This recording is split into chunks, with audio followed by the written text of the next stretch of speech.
Le 10h midi, Sud Radio Média, Valérie Expert, Gilles Gansman. Bonjour à toutes et à tous, bonjour Gilles. Bonjour Valérie, bonjour. On va un peu arrêter la politique. Oui, on va parler Jeux Olympiques. C'est quand même l'événement de cet été, l'événement pour la France et l'événement pour vous également, Laurent-Éric Lelay. Bonjour. Bonjour. Directeur des sports de France Télévisions, donc du 26 juillet au 11 août et du 28 août au 8 septembre. Ce sera les Jeux sur France Télévisions, Jeux Olympiques pour commencer et Jeux Paralympiques. Donc un événement exceptionnel, dispositif exceptionnel, j'imagine. On va en reparler avec vous dans quelques instants. Vous êtes prêts ? Oui, on sera prêts. Pas encore. On est en train de tout préparer, un peu de travail à faire. Ouais. On est en train de finir la construction de notre studio qui sera sur le toit du Musée de l'Homme et les travaux devraient se terminer demain. Et puis on enchaîne dans 10 jours la construction de notre studio. La Grande Halle. Exactement, la Grande Halle à côté du Club France. Donc il y a encore un peu de travail à faire. Donc on sera prêt. Mais en tout cas, pour la première fois, France 2 et France 3 seront totalement dédiés aux Jeux Olympiques. Vous allez nous détailler un petit peu ce dispositif très ambitieux et très important. Mais on va commencer tout de suite avec le zapping. Un zapping sportif olympique. Sud Radio Média, l'instant zapping. En votre honneur, cher Laurent-Éric, je vous ai fait un zapping totalement sportif et totalement olympique, même si j'avais beaucoup de matière, évidemment, avec les élections législatives, mais cette fois, je vous fais un zapping sportif. En commençant par cette confidence incroyable de Marie-Jo Pérec, qui est également consultante pour France Télévisions, qui expliquait dans un Dimanche à la campagne, il y a 15 jours, pourquoi elle avait fait, on se rappelle tous des Jeux Olympiques en Australie, et l'histoire a été assez folle au moment où elle s'en va des JO, on a tous cette image à l'aéroport. En fait, vous allez voir que l'histoire est liée à un aborigène que l'Australie voulait faire absolument gagner, et elle a reçu des pressions qui vont expliquer sa fuite. Les JO de Sydney, pour nous tous, c'est Marie-Jo Pérec a disparu. Qu'est-ce qui s'est passé ? Pourquoi vous avez disparu ? Vous n'êtes pas allé aux épreuves et qu'est-ce qui s'est passé à l'intérieur ? Je me suis pas rendu compte que la plus grande épreuve des Jeux, c'était la mienne et celle de Cathy Freeman. C'était pas l'intérêt de tout un pays de vous laisser gagner, surtout sur leur territoire. Et de laisser gagner une aborigène, c'était une histoire incroyable parce qu'ils ont une forme de culpabilité, les Australiens. C'est une cause qui est bien plus grande que moi. Il y a des gens qui viennent à mon hôtel pour me faire peur et on doit avancer jusqu'à la finale en essayant de garder cet équilibre. Mais là, j'étais... ils m'ont déglingué, quoi. Et en fait, j'ai explosé. Et puis je rentre chez moi, quoi. Je me sauve la peau, quoi. Pendant 3 mois, je me lève pas, je veux pas manger, je me lave pas. Je suis déprimée, quoi. Et c'est la descente aux enfers. Incroyable ce témoignage. Vous Incroyable, saviez oui. Vous connaissiez cette histoire ? Non, je ne connaissais pas cette histoire. Je l'ai découverte comme vous et c'est très poignant parce que c'est bien évidemment inacceptable. C'est scandaleux et à travers la voix de Marie-Jo, on imagine la détresse qu'elle a rencontrée à ce moment-là. Et surtout quand on se remet à l'époque où dans les journaux disait elle lâche la France, quelle honte, comment elle ne peut pas concourir pour la France. Et vous imaginez la souffrance de dire si vous saviez ce qui s'était passé ? Oui, on comprenait pas. On avait toutes ces images de fuite. Donc on était tous surpris, on se posait tous des questions. Donc à chaque fois qu'on se pose des questions, il y a des gens qui essayent de trouver des réponses et dans les réponses, il y a les plus farfelues. Ouais. On la savait passionnée par la mode et par les drag queens aussi, Daphné Burki, qui va commenter la cérémonie d'ouverture, on en parlera avec vous. Elle aussi, elle a gardé un secret. Vous le connaissez, Valérie ? Elle est la directrice artistique pour tous les costumes des cérémonies, des 4 cérémonies. C'était totalement incroyable. Reportage de France 2. Daphné Burki, animatrice de télévision et styliste, est la directrice des costumes. 1800 tenues pour la cérémonie d'ouverture, cachées sous des bâches, sauf une. Ce pourpoint, autrement dit une veste, style Henri IV, revisitée.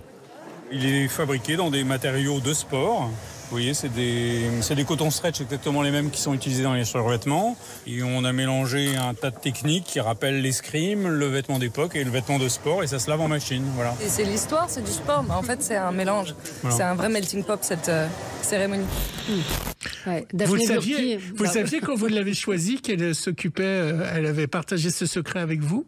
Ah, on y réfléchit, c'est toujours un long processus, parce que pour commenter la cérémonie d'ouverture, généralement, alors les Jeux Olympiques ont quand même souvent lieu à l'étranger, donc on a souvent un consultant francophone, bien évidemment, et qui connaît la culture locale. Thierry Marx était venu avec nous à Tokyo, c'était un passionné du Japon. Alors pour la France, on avait à la fois un choix énorme, donc elle a été bien évidemment assez vite dans la liste, parce qu'elle travaille avec nous, c'est un peu une personne qui travaille sur Culture Box, donc qui représente la culture. Mais vous saviez qu'elle s'occupait... Et on a fini par le savoir, oui.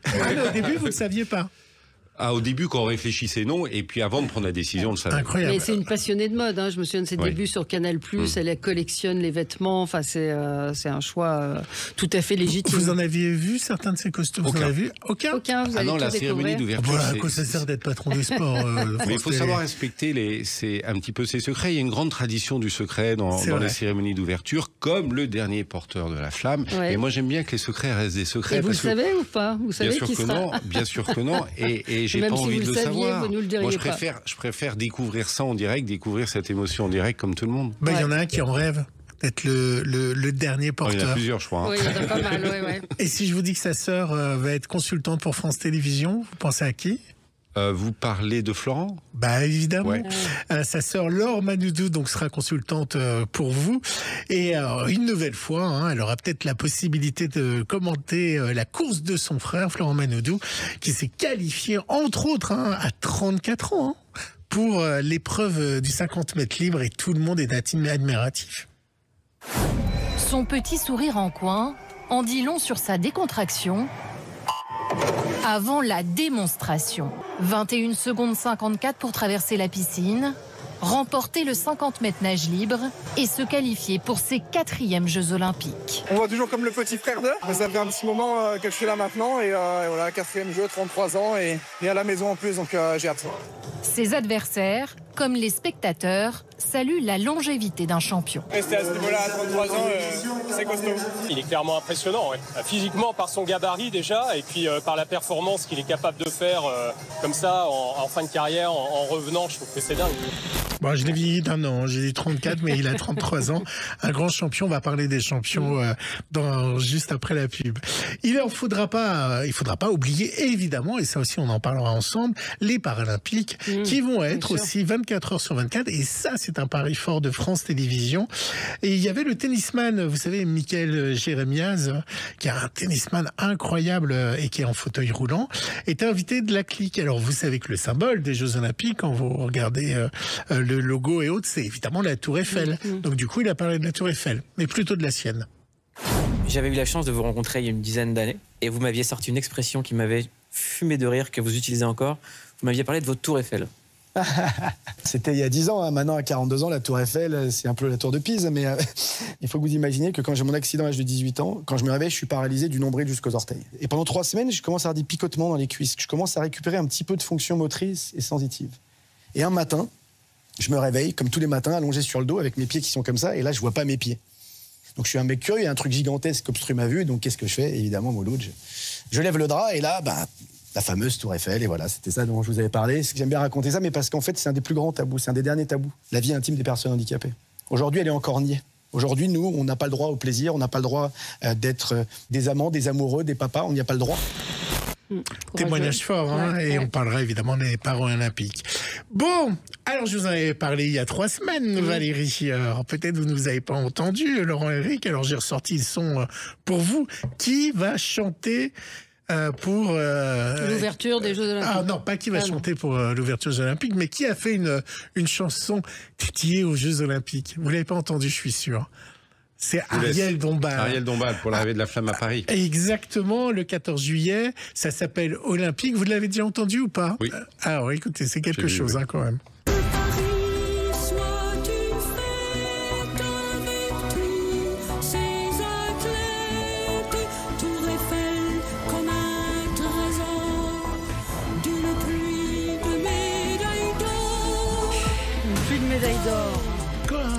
Voilà. C'est vrai, je suis fan. Est-ce qu'il y aura une musique spéciale pour les Jeux Olympiques? Est-ce que l'habillage est chaud? Ah bah oui, Amir, je suis bête. Amir, oui, Amir a fait un joli communiqué. A fait un titre spécial pour les Jeux Olympiques qu'on diffuse sur les antennes de qui a démarré diffusé. Bien sûr. Oui, et vous savez qui va chanter pour la cérémonie d'ouverture? Non plus, désolé, la je ne peux journaliste pas vous qui pose la révéler question. Tu crois qu'elle va avoir une réponse? Bien sûr, Céline Dion. Pourquoi? On ne sait pas tout pour l'instant. Pourquoi pas? Allez, on se retrouve dans un instant avec vous, Laurent-Éric Lelay, directeur des sports de France Télévisions, pour parler de cet événement hors norme et donc de cette organisation hors norme aussi que vous avez mise en place. Et puis tout à l'heure, on aura Laurent Luyat, Valérie. Et puis on aura Laurent Luyat, évidemment, qui va nous parler du Tour de France et de cette émission du soir. À tout de suite.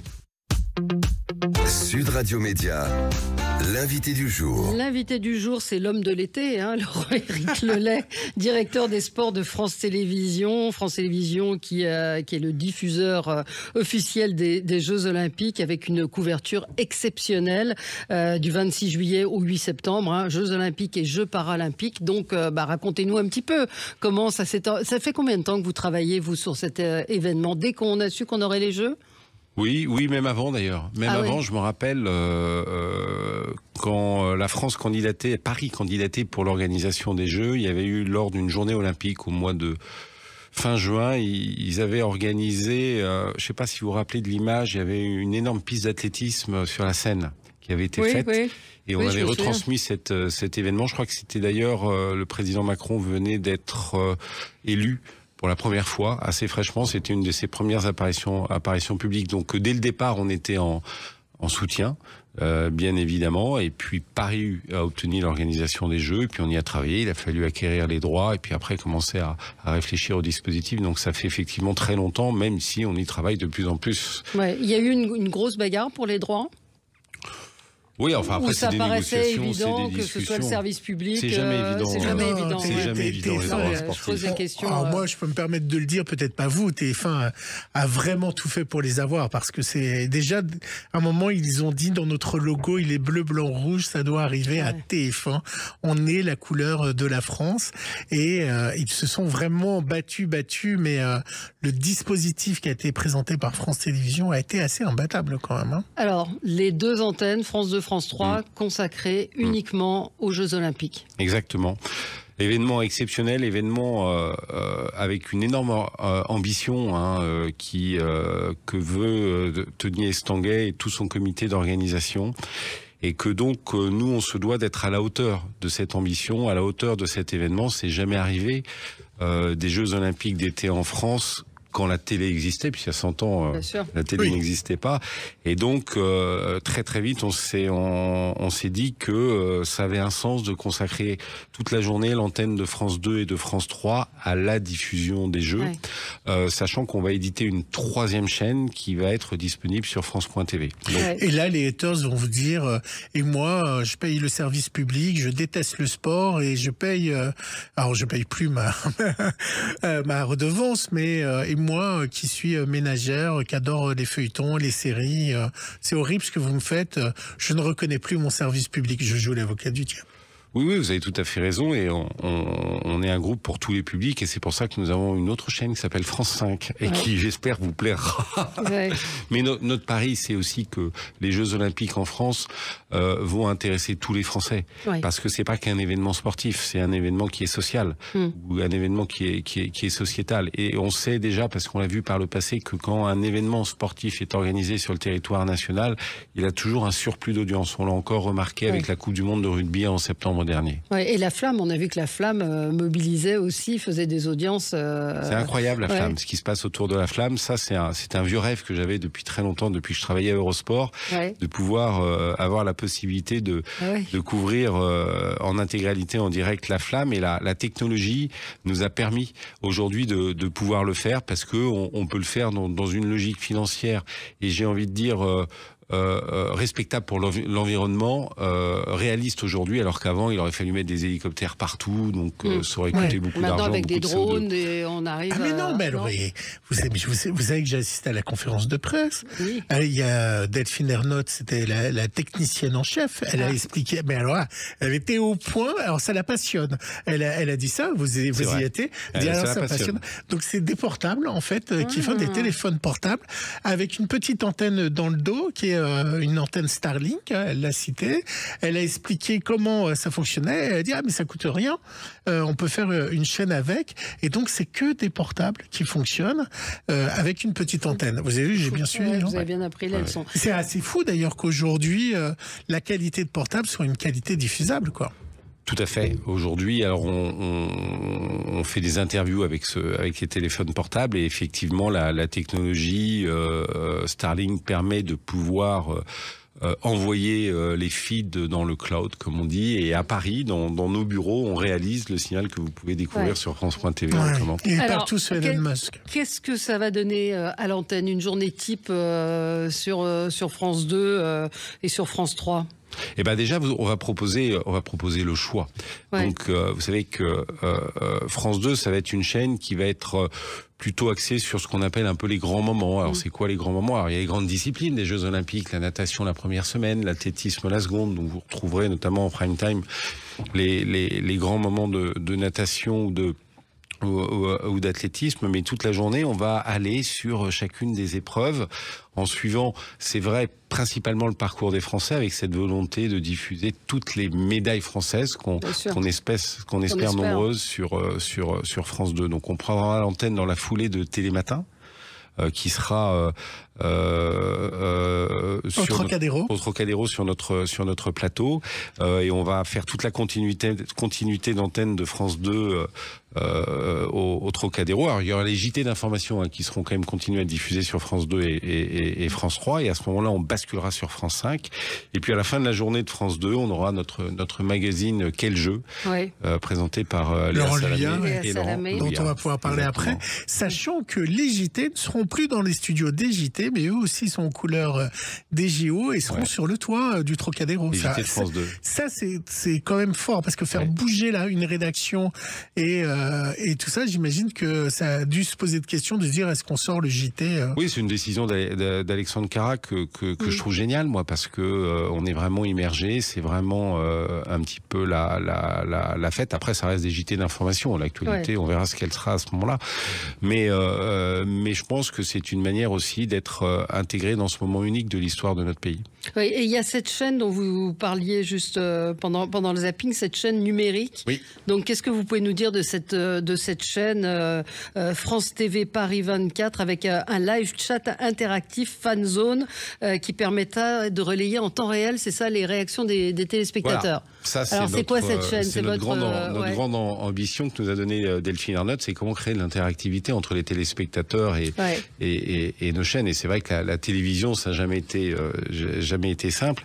Et qu'aujourd'hui, sur cette chaîne, qui va être plutôt dédiée au sport urbain, qui sont basket 3-3, le breakdance, le skateboard, le surf qui a lieu à Tahiti. Qui a lieu à Tahiti. Et donc, vous aurez sur la chaîne une fenêtre de dialogue et vous allez pouvoir poser vos questions, faire part de vos réactions et interagir avec celui qui anime la chaîne ou les commentateurs. Et donc, on va créer cette interaction entre le téléspectateur et les commentateurs qui vont être une nouvelle manière de pouvoir regarder le sport. On sait aujourd'hui, à travers des plateformes sociales comme Twitch, que c'est quelque chose qui fonctionne beaucoup. Fonctionne très bien, ouais. On l'a fait. Déjà, on l'a testé sur 2 matchs pendant Roland-Garros, sans trop le dire, ça avait bien marché. On va le retester une fois pour le Tour de France. Et pour nous, c'est une nouvelle manière de créer ce lien. Alors, vous allez avoir beaucoup de consultants sportifs. Alors ça, je vous poserai une question après, mais je suis obligé de vous en parler parce qu'il est venu à ce micro presque quémander une place gratuitement de Patrick Montel. Est-ce que il est venu aussi quémander chez vous est-ce que vous regrettez pas de pas avoir offert une petite place à Patrick Montel? Non, mais après, l'histoire entre Patrick Montel et France Télévisions s'est terminée il y a quelques années. C'est un personnage extraordinaire, Patrick. moi qui ai plus de 50 ans, j'ai vécu tout l'athlétisme vous avez avec la compris voix de sa Patrick souffrance Montel. de ne pas être sur Paris, Bien sûr, la mais ville et alors la bonne autres. nouvelle, c'est qu'il y est, puisque vous savez Oui, sur que RTL, vos sur notre frère RTL. Oui, mais il avait envie d'être à France Télé avec sa rédac.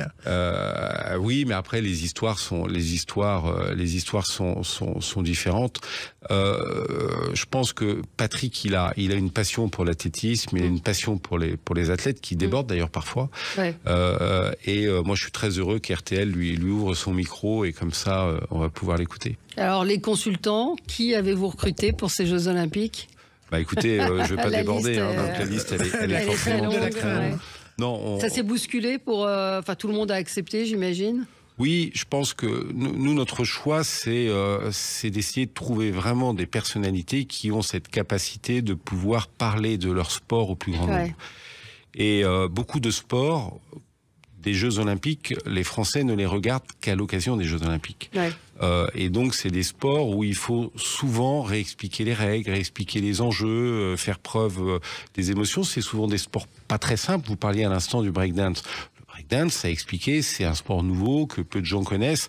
C'est un sport très artistique, donc ça sera très important de pouvoir dire pourquoi tel b-boy ou b-girl a une meilleure note que l'autre. Ah, ça s'appelle un b-boy, hein, ceux qui sont les athlètes. Je ne savais pas. Et sinon, alors, je cite une petite anecdote, mais vous savez, sur l'escrime, il y a 3 armes le sable, le fleuret, l'épée, et donc normalement on a un consultant pour les 3, mais là on a pris 3 parce que c'est vrai que c'est des épreuves qui sont différentes, donc il y a chaque arme aura son consultant ou sa consultante. Donc on a vraiment ce souci de pouvoir essayer d'apporter un maximum aux Français, aux téléspectateurs. Évidemment, il y a la cérémonie d'ouverture, on peut en dire 2 mots avant que Laurent Luyat nous rejoigne. S'il y a un incident, s'il y a un attentat, parce que tous les politiques parlent de ça, quelle est la chose qui est prévue par le service des sports et par les antennes de France Télévisions? Est-ce qu'il y a une bande de secours qui est prévue? Est-ce qu'il y a un animateur à Paris pendant la cérémonie qui est prévu avec des invités? Ou est-ce que vous basculez sur des tigres, des lions Gilles, il est dans le scénario catastrophe. Oui, alors attendez, là, on n'a pas une équipe B spéciale attentat qui sera en veille. C'est pas de plan B comme Emmanuel. Pas de plan B, voilà, comme on dit, on va pas souhaiter qu'il y ait d'attentats. Après, France Télévisions, c'est un grand média télévisuel qui est capable de réagir face à toutes les situations. Moi, je ne crois pas qu'il y aura d'incident. Après, s'il y en a, on s'adaptera en grande responsabilité pour. Mais vous êtes en total direct. Il n'y a pas de non, mais il n'y a pas de time delay. Non, mais ça aurait pu être une question qui se pose. On marque une pause et on se retrouve dans un instant avec vous, Laurent-Éric Lelay, et avec Laurent Luyat, puisque Laurent Luyat va être aussi l'une des stars de cet été sur France Télévisions. À tout de suite. Sud Radio. Le supplément média. Le supplément média, toujours avec Laurent-Éric Lelay, directeur des sports de France Télévisions, et Laurent Luyat qui nous a rejoint, journaliste emblématique du service des sports de France Télévisions. On va vous retrouver. Bonjour Laurent, on va vous retrouver sur le Tour de France. Il y est déjà. Oui, Tour de France. Depuis samedi, il est à l'antenne de France Télévisions. À l'antenne de France Télévisions pour le Tour de France. Et puis on va vous retrouver évidemment pendant les Jeux Olympiques. On a évoqué avec Laurent-Éric Lelay le dispositif exceptionnel qui était mis en place à cette occasion. Et vous allez être de service le soir aux côtés de Léa Salamé. Racontez-nous cette émission. Quel jeu ? Point d'exclamation. Alors, qu'est-ce qu'on va voir ? Alors déjà, je serai à l'antenne à partir de 18h30 environ sur France 2 pour la partie directe, jusqu'à 23h au Trocadéro. Et ensuite, effectivement, quel jeu qui sera en fait le feu d'artifice final de la journée, après avoir vu 15-16 heures d'épreuve. En fait, on va revenir sur tout ce qui s'est passé justement dans la journée et recevoir avant tout les médaillés, ceux qui auront vraiment brillé tout au long de la journée, mais aussi des artistes, des politiques. En fait, ça va être une fête. En fait, dans cette émission, on va tout se permettre. Vous voyez, il y aura même des happenings, on aura des consultants, des journalistes, enfin tout le monde va venir faire la fête et célébrer surtout les médaillés du jour en direct pendant 2 heures. Ce sera un véritable talk-show olympique. Ouais. Vous allez chanter, danser? Ah, on peut chanter, danser. Non, mais on va même, pourquoi pas, essayer de faire du sport avec avec les champions. Avec Léa, on va rien s'interdire. Du skateboard. Avec Léa, elle est tellement sympa, naturelle, cool. Mais elle s'y connaît en sport, Léa Salamé? Alors elle le dit elle-même. C'est pas une spécialiste du sport et elle a raison parce que voilà. Mais elle est curieuse et puis vous voyez comment ça se passe dans quelle époque. C'est-à-dire que voilà, elle interviewe plein de gens dans une ambiance super. Moi je l'ai faite l'émission. Ouais. Franchement on est super bien accueillis, s'intéresse à vous. Enfin, c'est vraiment une émission formidable, hyper bien produite et je pense qu'on va se régaler. Ouais, et donc vous allez avoir des invités, vous allez continuer à parler de sport, mais pas que. Il y aura des invités qui s'intéressent évidemment à ces jeux, des artistes, c'est ça? Ah ben, on parlera que des Jeux Olympiques, ça c'est sûr, on parlera pas d'autre chose. Mais avec, effectivement, on va élargir le panel des invités, c'est-à-dire qu'effectivement, il pourrait y avoir des politiques qui s'intéressent au sport, des chanteurs, des acteurs, des gens de médias, enfin voilà. Des politiques? La porte est ouverte. Donc le nouveau Premier ministre. Pourquoi pas? La question piège, Laurent. Je ne peux pas vous dire le nom encore. Voilà. Le Tour de France, vous kiffez, comme on dit, toujours autant? Ah bah c'est sûr, le Tour de France, déjà on a une équipe qui est exceptionnelle. Je le dis toujours, que vous savez, quand on a une équipe, l'important c'est d'avoir des personnalités et qui sont différentes les unes des autres. C'est-à-dire qu'entre Marion Rousse et Franck Ferrand, vous voyez, il y a une différence énorme entre Laurent Jalabert et Johan Ofredo. Donc chacun a sa particularité et on s'entend mais à merveille. Et il y a du débat, voilà. Et puis le Tour de France, c'est la rencontre avec le public. C'est ça qui est extraordinaire. Tous les jours, on est sur la ligne d'arrivée, donc c'est l'occasion, par cet événement-là, d'aller à l'encontre de notre public de France Télé. Vous savez, au sport, on a un public très populaire.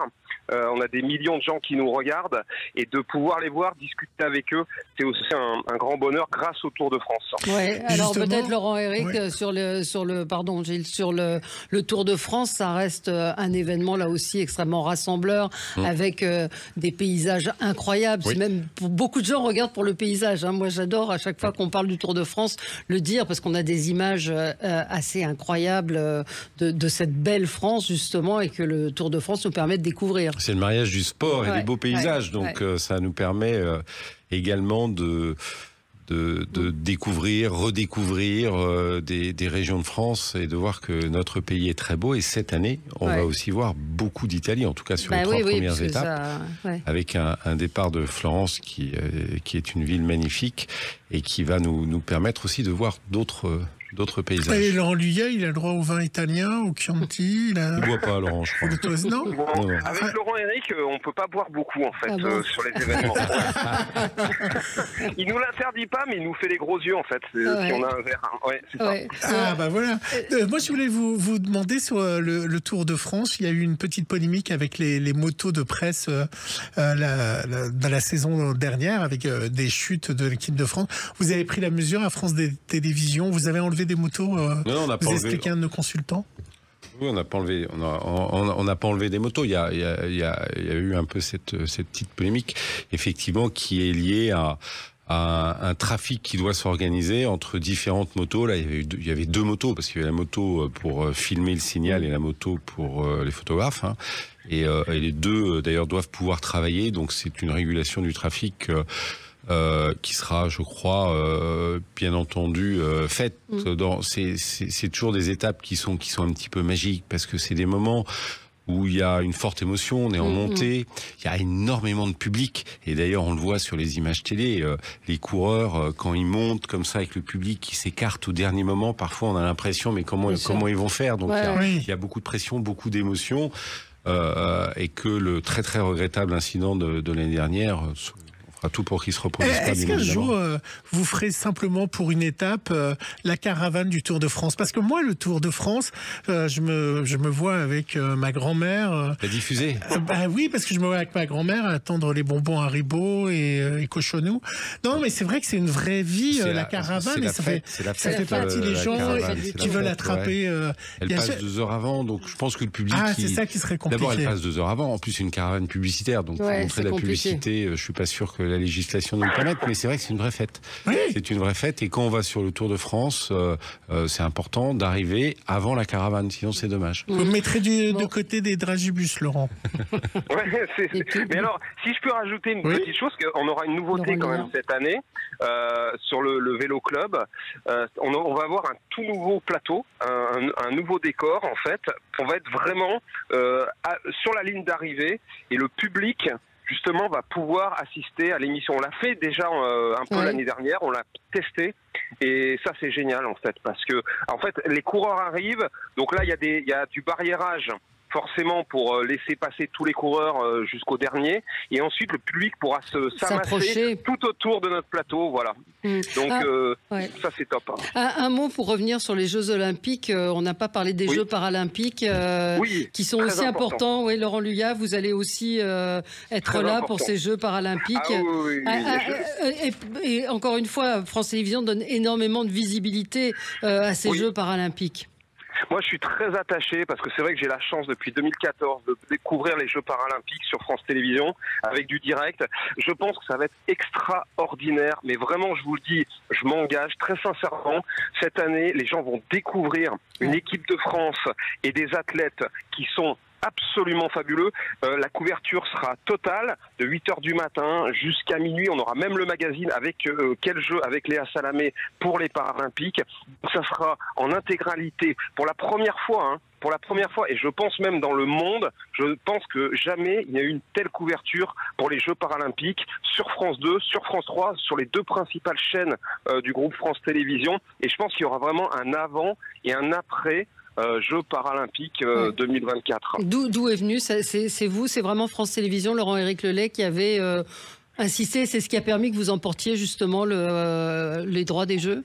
Je pense que ça a joué, oui. Il faudra demander au comité olympique, parce que ces droits-là ont été acquis auprès de Paris 2024 et que, au-delà d'une somme d'argent, on s'est dit que pour emporter les droits, il fallait qu'on ait un dispositif éditorial très innovant. Et Laurent l'a très bien résumé. Et effectivement, c'est notre ambition en avant. Et ça va être la même après. couverture, c'est-à-dire France 2, France 3. Alors c'est en alternance là. Alors c'est en 24 sur 24. C'est 24 sur 24 en alternance France 2 et France 3 avec notre célèbre bascule. Et toutes les compétitions disponibles sur la plateforme France.tv. Donc si vous êtes une fan de tennis fauteuil, on parlait de Michael Jérémy tout à l'heure, vous pourrez voir tous les matchs sur France.tv, sur une chaîne dédiée. Ça veut dire qu'aujourd'hui, le téléspectateur est prêt à regarder les handicapés. Souvent, les gens se disaient, j'ai du mal à regarder, ça m'aime mal à l'aise. Ah non, mais c'est sûr. Donc, alors, Laurent, c'est un peu cash comme question, mais c'est la réalité des choses. Non, mais vous avez raison de poser cette question. Vous avez raison de poser cette question. D'abord, le handicap, il faut le montrer.